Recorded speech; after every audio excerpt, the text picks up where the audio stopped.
Hi mathematicians, in this video we're going to learn about modeling area when we have a rectangle with one side shorter than the other. Now the word shorter means it's smaller, it's less than the other side. So we have more than, longer, greater, and less than, shorter, smaller. So let's do an example of just drawing one first.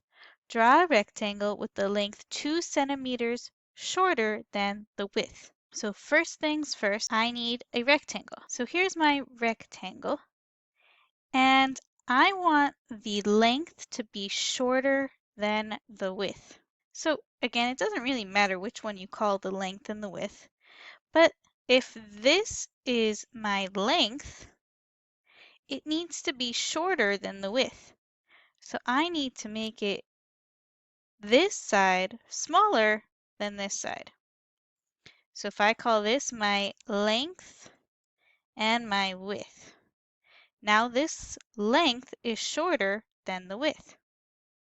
And I know something about this length in terms of the width.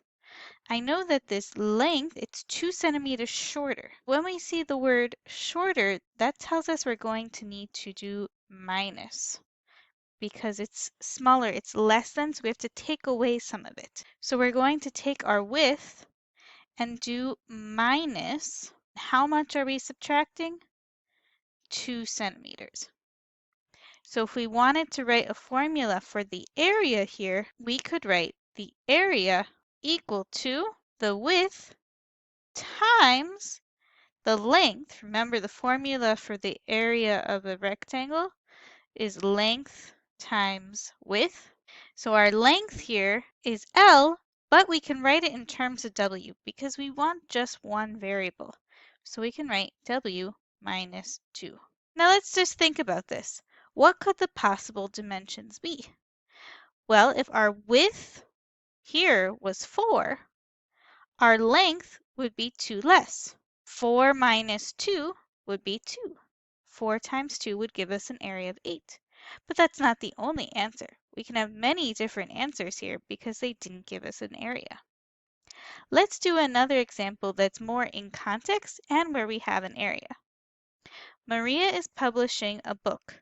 She wants the cover to have an area of 130 square inches and a width 3 less than the length.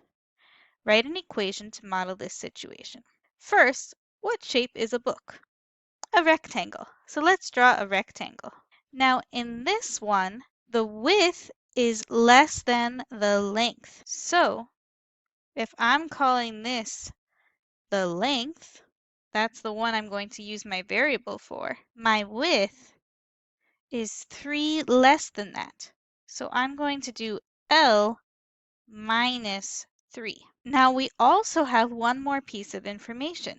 We have the area is 130. So I'm going to put that in my picture.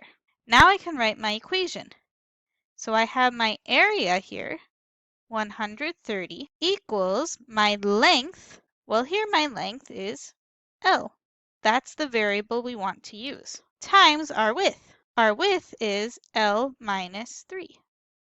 So we have written an equation that models this situation. Good luck with the next question.